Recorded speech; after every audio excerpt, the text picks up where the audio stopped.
You're listening to the Hour of the Time. I'm your host, William Cooper.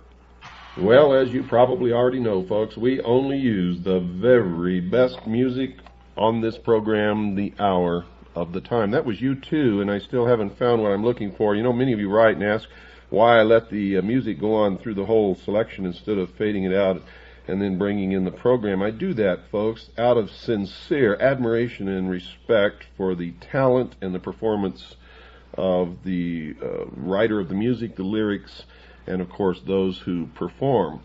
I love music, if you haven't guessed that already. Tonight is part 2 of our interview with William Morgan, and many of you are wondering if that's his real name.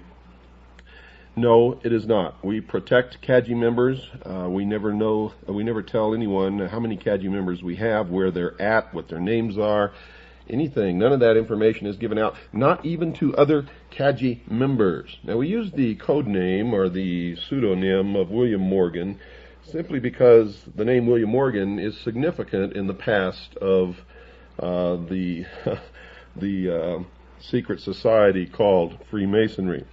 William Morgan was murdered by Freemasons after having revealed, printed in a book, some of the secrets of the lodge, and this was done back in the 1800s. Of course, the fraternity of Freemason denies that they murdered William Morgan. However, their version differs significantly from the official version and from the proof and the evidence that we have spent many hundreds of man-hours digging up. And one of these nights we're going to do a program just entirely on the murder of William Morgan. Will, welcome back to the Hour of the Time. Thank you, Bill. It's a pleasure to be here, and I'm really proud and happy to be here and doing what I'm doing.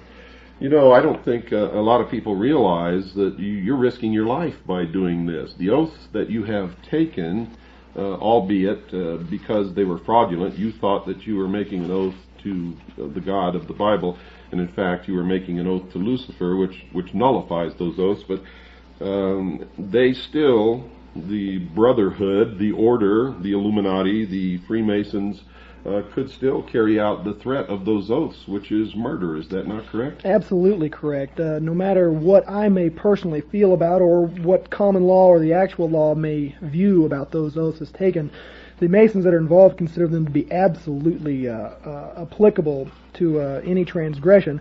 And they have been enforced, and the bloody punishments that are part of the oaths have happened to Masons before, and they will happen again, I'm sure. Now, you are what degree? Let's get that out for the people in case we have some new listeners tonight. What degree are you? I am a 32nd degree Freemason of the Scottish Rite of the Southern Jurisdiction of the United States. And what is the official title of that degree? The official title is the Sublime Prince of the Royal Secret, and that is not only the title of the degree, it is also the title of the ritual that the degree is conferred to.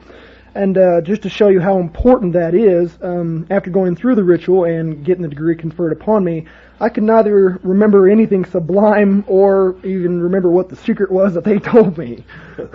Why is it that you couldn't remember the secrets of the degree? Well, that's a bit of a long story, and I won't go entirely into it, but it started off, the day I was conferred, began at 6 o'clock in the morning, and they just rushed through it. There was no memory work to do, as in the Blue Lodge, where a person has to memorize the ritual and then give it back. You just sit there and received in an audience-like capacity. And when it came to swearing the oath, you merely held up your hand and said, "I do." You also did take that oath on kneeling on one knee, as you did in the Blue Lodge. Now, we talked yesterday after we recorded the last program that aired, I believe Friday, on WRNO, and this will air on Monday on WRNO. It will air at a different date on WWCR. So if you're listening on WWCR, don't let these dates confuse you. But we talked, and I asked you specifically if there was a part of Freemasonry where you raised your arm to the square, and what was your reply? Yes, there is a part where you raise your arm to the square. The first time I remember doing that action was in the second degree when it was conferred upon me. You raise your right hand as if you're swearing in. Actually, it is exactly the same position as if you're swearing in a court of law. Your left hand is placed flatly upon the Holy Bible or whatever holy text that, depending on the lodge you're in, and your right hand is held at a right angle with the arm extended, and an actual square, like an engineer's square, is held around the elbow of the arm. You're swearing in a square within a square, so to speak, as the ritual says. Now, if a Freemason were speaking in front of a group of what Masons call the profane, would it be fair to state that if the speaker stated something about when he raised his arm to the square, that this could be a recognition signal to notify other Freemasons in the audience that he was indeed a Freemason? Knowing what I know, I could hardly see it as anything else. There's no square involved in any other oath swearing ceremony that I've ever heard of, ever, not in a court of law. Only a square is involved in Masonry. It's one of the primary tools that are symbolically referred to in all the ritual of the Blue Lodge. Now, many of you have heard this statement made by someone that you all listen to, and I want you to make that connection for yourselves. If you can't make that connection for yourself, then there's no need to telling you any more about it anyway. Let's get into some of the ceremonies. How does this start? It begins in the Blue Lodge with the first degree of entered apprentice, and it goes up, and you've actually traversed 32 degrees of initiation. Are there side roads off of this? Yeah, well, it's a bit difficult. The Blue Lodge is where everything begins, and the Blue Lodge where Mason is initiated at is called the Mother Lodge from that time after, in specific reference to him personally. Now, once you get past the third degree, become a Master Mason in your Blue Lodge, you are able to hold an officer, or hold a chair as an officer inside the lodge. You can spend up to 10 years going through the chairs and becoming an officer.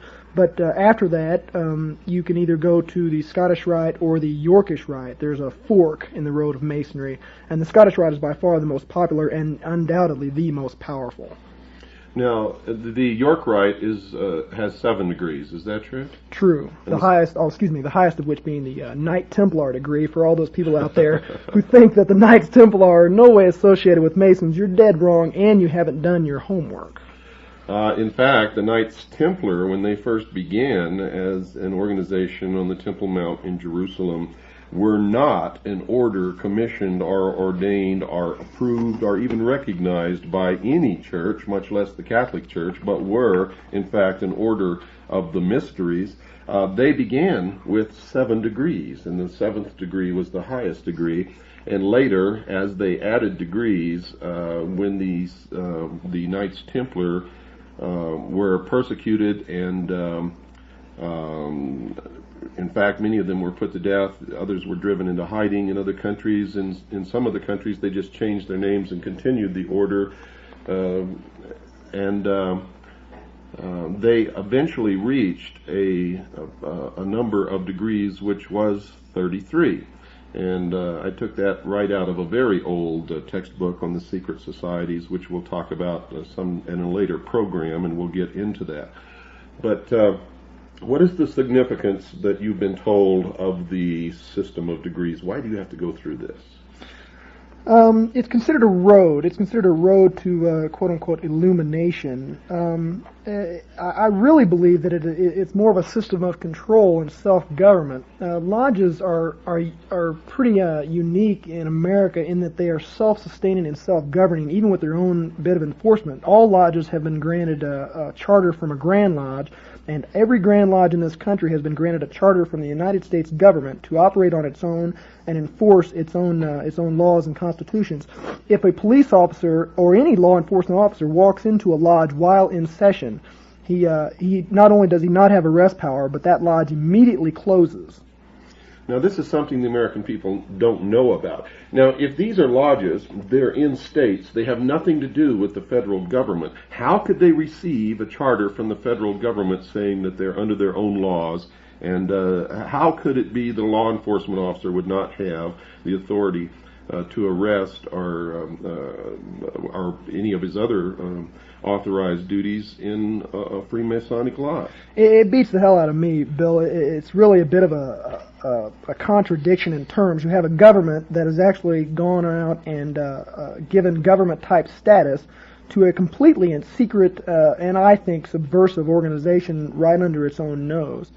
The similar thing can be seen in the Mormon Church and in other secret societies that are not nearly so famous as Freemasonry itself. The government has, by granting this charter, I believe, undermined its own stability as a functioning organization. Well, tell us about this charter again. Tell us again what you said before. I don't want anyone to miss this because it's very important. It shows how a secret government can be formed. It tells that these members of these secret societies literally have diplomatic immunity and can get away with whatever they want to get away with. Not only that, but they have their members sitting in the most powerful posts both within society on local levels and local cities, local counties and state governments. In the higher echelons of the military, and they permeate all the positions of control within the bureaucracy of the federal government. So tell us what this charter is again. Okay, it's a document put out by the federal government, and it can be any government in the world. To my knowledge, every government in the world has granted that has lodges in it has granted a sovereign charter to the Grand Lodges under its jurisdiction.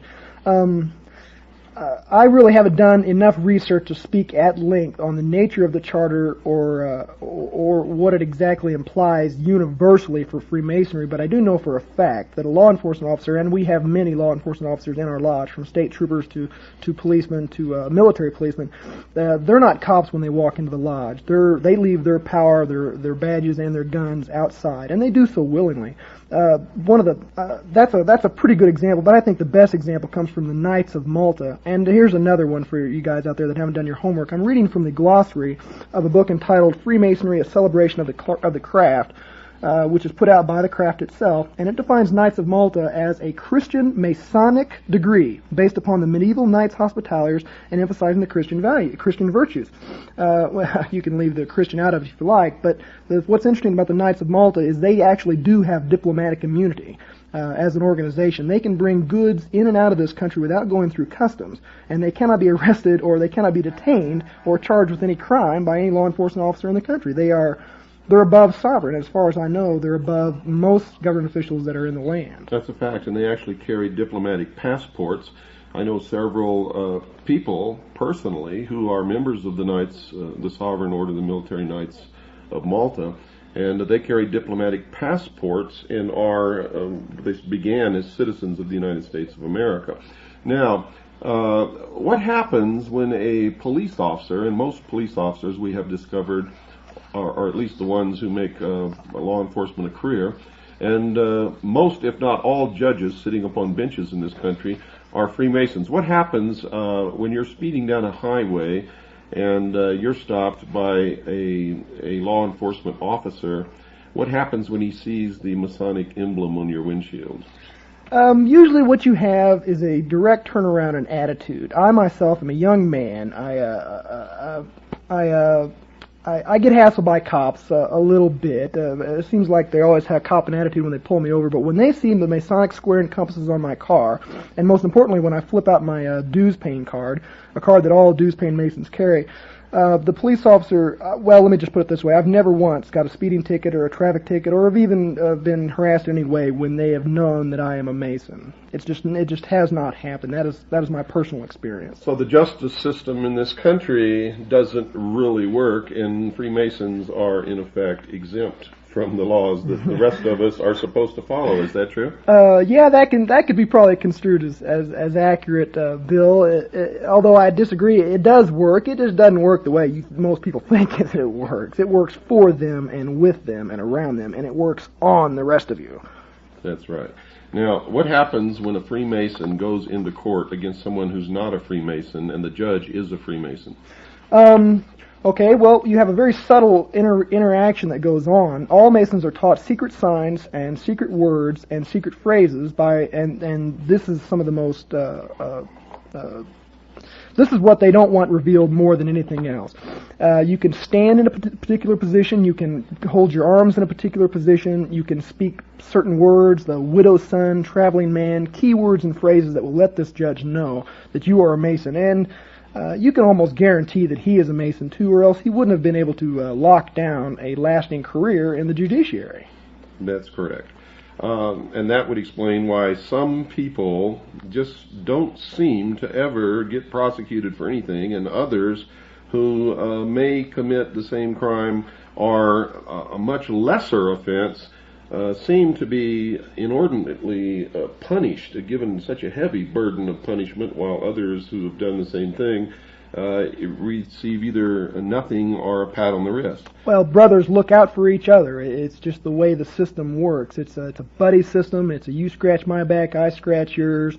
As a matter of fact, in the oath that a Mason swears, he swears that he will uphold and defend a fellow Mason in any problem that he may encounter, treason and murder alone excepted, but they left at their election, which means that even if a fellow Mason is a traitor to his country, we know that could never happen. If he's a traitor to his country, his brother Mason has his own choice whether he wants to turn him in or not. He is not obligated to do so, and obeying the laws of Masonry above the laws of the land, he's probably not even going to consider it. So, in other words, one way of infiltrating and controlling our society and our government, both on a local, state, and national level, and the military, is for one of the Freemasons to get into a position where he can then appoint or hire Freemasons below him. When people come to apply for that job, who gets the job? That's self-explanatory. The Mason will get the job every time. Another part of the oath is that you will look out for the interest of your brother Masons in whatever capacity they may be in.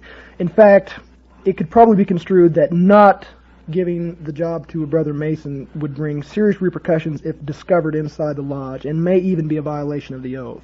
There you go, folks. All of you who've been telling me that I'm full of crap and that I don't know what I'm talking about, and that they haven't infiltrated and appointed their members below them and literally taken over all levels of society, both local, state, and federal, and the military, you just heard it from the lips of a 32nd degree Freemason. That is exactly how they do it, and that is exactly what has been done. You have to understand that since this country was conceived and brought into reality, Freemasons have controlled it. And their goal always, from the beginning, was to bring about a one-world totalitarian socialist government. Our forefathers knew full well the foibles of human nature. And this country was described in their own words as the great experiment. And the experiment, folks, was to find out if we truly could be responsible, could rule ourselves, would not give in to the foibles of human nature and give our country and our individual freedoms and rights away.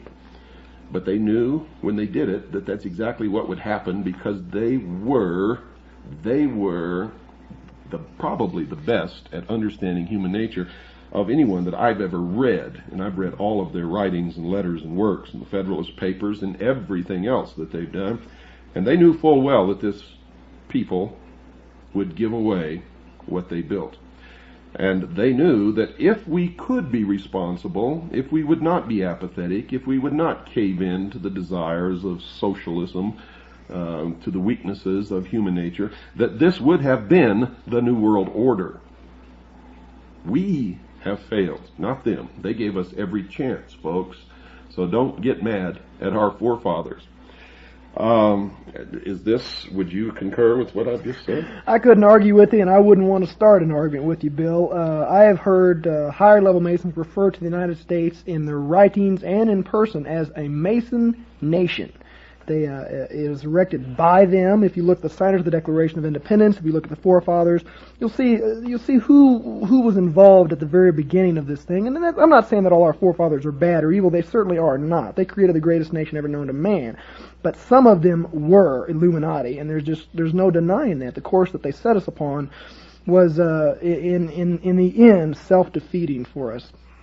Okay, folks, don't go away. We've got to take our break. I'll be right back with William Morgan after this very short pause. Creedence Clearwater Revival, before you accuse me you better look at yourself. Boy, does that apply on this program. You Freemasons out there, all members of all the secret societies that are subverting the Constitution of the United States, the Bill of Rights, I call them cockroaches. I don't know what the rest of you call them, but that's what they are. They claim to be looking for the light, but every time you turn the light on them, they scurry under the sink, run for cover. It occurs to me that I need to tell you folks out there something. This young man who's on this program is a member of the Citizens Agency for Joint Intelligence, and there are literally hundreds of brave men and women all over this country and the world who are gathering information, bringing the truth out into the open. We are all working for freedom. It is the largest and most successful civilian intelligence gathering organization in the world. And our goal is freedom, to preserve freedom in this country, the United States, preserve the Constitution and the Bill of Rights, because it's the last bastion, the last wall between us and freedom, and try to institute freedom in all of the rest of the world. That's our only purpose, our only purpose. We are in support of freedom for all peoples everywhere. This young man on this show has risked his life to tell you what he's telling you tonight, and if his identity were ever to be discovered, he could be murdered by the secret societies that he is revealing. He is one of my heroes. Most of the people in Kaji who are helping us to do this, most of them working in intense secret, in dangerous situations. We have people who have infiltrated satanic organizations and are feeding us the information on their rituals and who they are and what they're all about. And the instant that they were to be discovered, they would be murdered. You don't seem to understand that this organization that I built, the Citizens Agency for Joint Intelligence, is vital to the freedom of the United States of America and to the world. The governmental intelligence agencies are in the control of the secret societies and are not working on our behalf and never have been, folks. I hope you understand that. Let's go back to Will. You've got something in front of you, and I believe it's a list of Freemasons throughout history that people would recognize their names, and if they don't readily recognize their names, they could go to any reference book and find these names and their biographies in any library. Would you like to tell our listening audience who some of these people are? Yeah, there's some really names that you'll really recognize here. But before I do, let me thank you, Bill Cooper, for reminding me that my brothers might murder me just for telling the truth. Here's one: Colonel Buzz Aldrin, Simon Bolivar, Omar Bradley, Edmund Burke, Richard Byrd, Kit Carson, Walter Chrysler, Buffalo Bill Cody, Ty Cobb, Winston Churchill. The list just goes on and on. And Gordon Cooper, Edwin Drake, Jack Dempsey, Cecil B. DeMille. You know, you mentioned Winston Churchill, and one of the things that the listening audience does not know is that not only Winston Churchill was a Freemason, but so was Harry Truman, and so was Mr. Stalin. So when they had their meeting at Yalta, here was three 33rd degree Freemasons deciding the fate of the world. And for all of you who couldn't figure out why they made the decisions that they made at Yalta that so screwed up the world, now you know. Please continue, Will. Thanks, Bill. Yeah, they should have just held that Yalta meeting in a lodge and been a bit open about it. Okay, here's some more for us. Duke Ellington, Henry Ford, Benjamin Franklin, Clark Gable, John Glenn, Gillette, Richard Gatlin, inventor of the Gatling gun, Samuel Gompers, Prince Hall, Manly Palmer. Joseph Guillotine, who invented the guillotine. We'll be seeing more of that later. Oh boy, there's just simply not time. Edgar Hoover, Sam Houston. Oh. For those of you who did not understand his reference to, we'll be seeing more of the guillotine later. When the New World Order actually succeeds in taking control of the world, executions will be public, and the secret societies believe in blood atonement. In other words, you can only atone for your wrongdoing by your works or by the shedding of your blood atonement.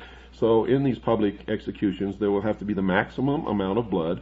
Public executions will be held as a object lesson to the rest of the population, not to oppose the New World Order, for it is the most terrible, terrifying experience to see someone literally beheaded, is intended to cow everyone else, and is, in fact, will be, in fact, a ritualistic sacrifice to the god of the secret societies, who we all know now is Lucifer, also known as Satan. Yeah, you know, Bill, it just dawned on me just what a fun guy you really are. Here's a short list of presidents of the United States who have been Masons: George Washington, James Monroe, Andrew Jackson, James Polk, James Buchanan, Andrew Johnson, James Garfield, William McKinley, Teddy Roosevelt, William Taft, Warren Harding, Franklin Roosevelt, Harry Truman, Lyndon Johnson, Gerald Ford, and I also know for a fact that George Bush is a Mason and that Ronald Reagan was made a Mason on sight.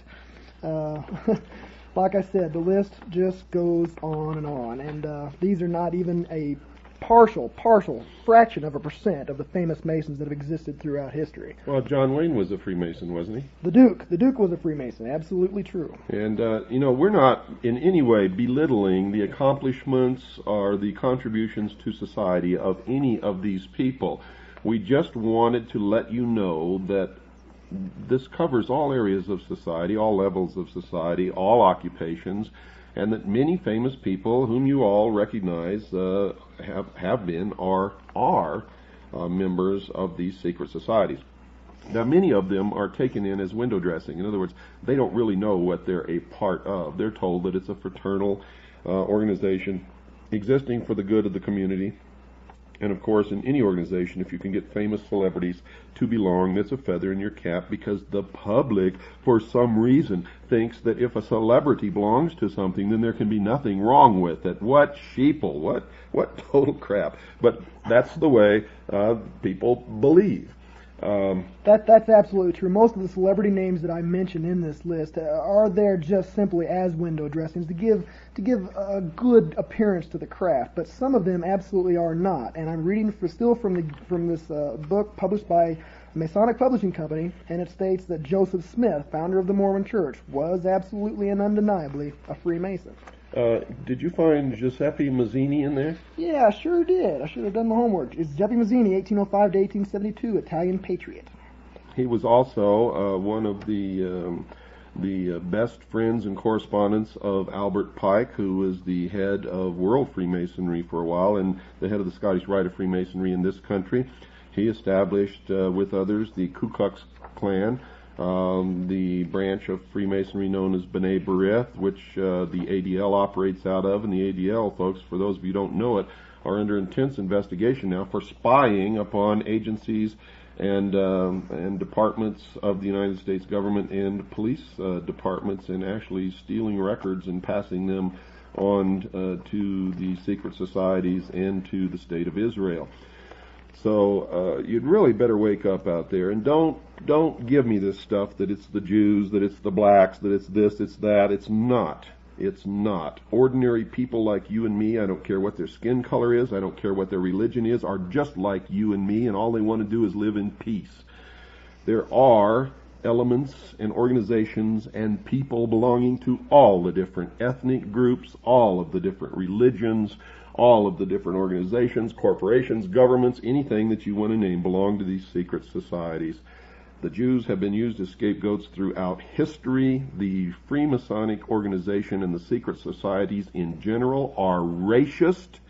They believe that the races, the white Caucasian races in Europe, Germany, England, are the superior race, are the real Israelites. They are the ones who have orchestrated and brought about the state of Israel. They are the ones who maintain the force of Zionism active in the world.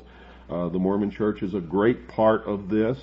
If you just get down and dirty on this, you'll find that what I'm telling you is absolutely true. And one of their main weapons that they use against us is to divide us against each other, so that while we're running around stabbing each other in the back, they are putting the chains on all of us. And when are you people going to realize that and understand it? All during the Cold War, there were no Russian families sitting around their table plotting on how to do away with Americans, and there weren't any American families doing that either. All of us were concerned with our children, with putting food on the table, with educating our children, with trying to build some kind of a good life. That's all that ordinary people care about. It doesn't matter what race they belong to, what religion they belong to. Bravo, Bill. If there's a lesson that the listeners can go home with, it is that. Stop this racist divisionism, come together and see the enemy for who it is. Like I said on the last program, you cannot enjoy the protection of the secret societies forever. With a little bit of homework, you can find out who financed Hitler in World War II. And anybody that knows history knows that as soon as Hitler got to where he was at in power, who did he initiate a pogrom against? It wasn't just Jews. He got rid of all the Freemasons who were the window dressing in Germany and in Austria, who put him where he was at and protected his interests. He zapped them. He nuked them. They were gone. They joined the Jews and the Gypsies in the concentration camps, and they were never heard from again. And to this day, many German Freemasons wear a small flower on their lapel in remembrance of that tragic event. You cannot enjoy that protection forever. You are doomed to fail if you depend on these people for your life. That's correct. And remember, the primary method that they use is this. Conflict creates change. They create the conflict that they know will bring about the solution that they want. They get it to appear as if the people are screaming for the solution, and then they give it to them. Something that the people would never have accepted in the first place. But remember, conflict creates change. They believe in the Hegelian principle of conflict resolution. You have a thesis, an antithesis, and the clash of these two creates the solution to the problem which they've been aiming for all along. Now, you also have to understand that controlled conflict creates desired results or change.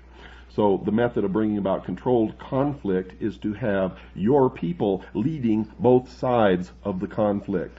So when you talk about Republican or Democrat, forget it. At the highest level, they're both the same. When you talk about populist versus communist or whatever it is, forget it. At the highest level, they all belong to the same organization.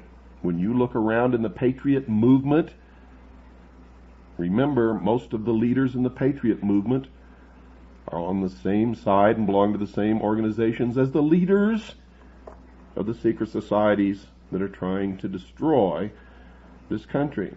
The conflict between the two, which they are trying to create now, will ensure the destruction of the Constitution, the Bill of Rights, and then they will step forward with the answer.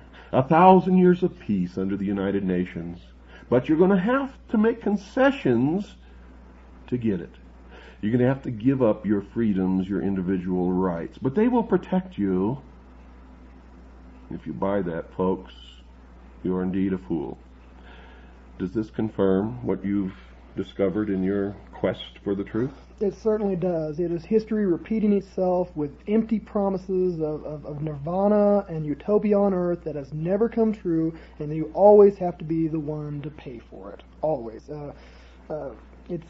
It's just, these people do not believe in a fair fight. They do not join a race that they have not fixed. They don't take those kind of risks. Okay, you've got about 10 seconds. If you had the ability to say something to the American people and to the world, what would it be?